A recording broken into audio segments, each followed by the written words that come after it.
After 4 years studying psychology, I still have no idea what they were thinking when they asked me to speak.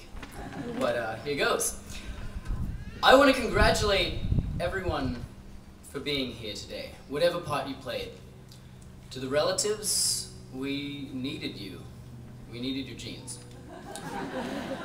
To the peers, we couldn't have done it without you. We needed the environment. I dare say we needed both. We've learned so many things at this school. Trying to convey these past 4 years in a minute is like tweeting Tolstoy. But I guess I'll start at the beginning. IHUM was great.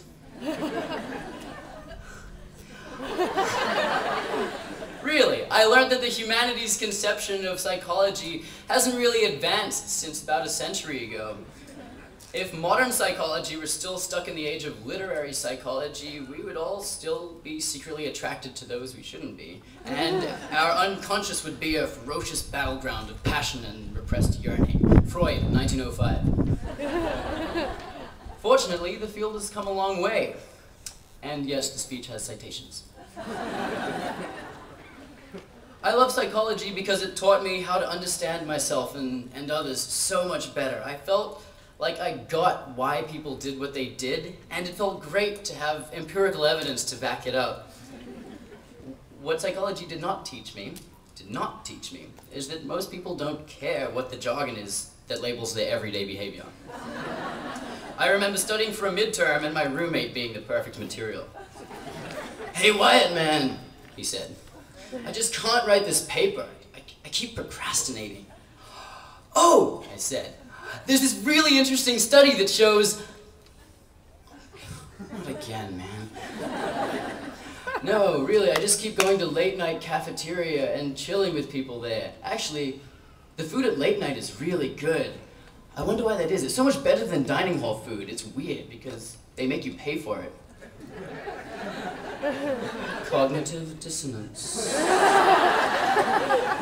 But last night, this guy cut the line. His excuse was that he hadn't slept in 2 days and he'd missed dinner. Total jerk. Fundamental attribution. So what'd you get? Chicken tenders. They're everybody's favorite. Availability heuristic? What? It's true. The person behind me in line got them too. False consensus effect. Oh yeah, I met this girl, but I only remember her first name. Primacy effect. And the last 3 digits of her phone number. Recency effect. Alright, Wyatt, how's studying for that psych midterm going? Really fun. And like that, Stanford just dissolved into this network of empirically researched psychological phenomena that predicted the irrational and explained the quotidian. And I started speaking in sentences like that. I began to approach my whole life as a social psych experiment. The most fun people I met seemed to talk the most. Positive correlation, R equals 0.5. Correlation does not equal causation. Does talking make you fun? Or do fun people just talk more? Or is there a third mediating variable? With psychology, I suddenly had the tools, the scientific tools and methods to answer some of life's coolest questions. I would randomly assign my friends to condition. Dependent and independent variables would scurry around my head like roly-polies. I had mixed results, inconclusive evidence. Sometimes that 0.05 p-value eluded me, other times it came out to play. I created a charity program to help students feel comfortable wearing bike helmets. I triggered positive stereotypes to help friends win at Beirut. At the height of my experiments, I locked N equals 16 males between 18 and 22 in my dorm basement for a week. Randomly assigned a prisoner or god. That's when my girlfriend suggested I might have taken the social psychologist livelihood a little far. So I let the guys out and I decided to stick with helmets. I love psychology for so many reasons. One of them is that it lets you zoom in and focus on the fundamental reasons behind human behavior. For me, this focus is the most compelling way to study humanity, its problems, and its promises. But it's equally important to zoom out. We We've been brought up as yes people our whole lives. We've been told to accept new opportunities and keep our minds open, to try things, to learn. At Stanford, I figured out how to move beyond just saying yes, to saying, can I? To actively seek out new experiences. I would never have been lucky enough to meet my incredible advisor, Greg Walton, who couldn't make it today, if I hadn't bitten off more than I could chew and said, Greg, can I work with you? But moving from yes to can I is only the first part of this journey as I see it.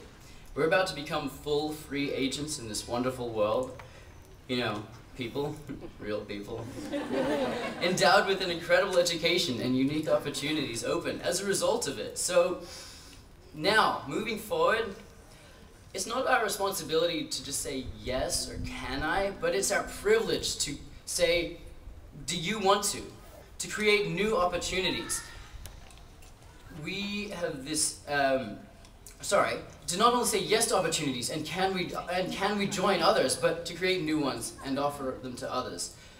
For those of you in these delightful tents today who are not formally trained in psychology, you're at home, you're one of us, and when you wonder why someone said this or why you acted like that, you're thinking psychologically, and your idea is a hypothesis. It's human nature. We're all closet psychologists. For those of you here who have pursued psychology academically, we have the scientific tools to empirically test those ideas that everyone wonders about. We can put helmets on heads and help kids choose vegetables. We can encourage donations and evoke empathy.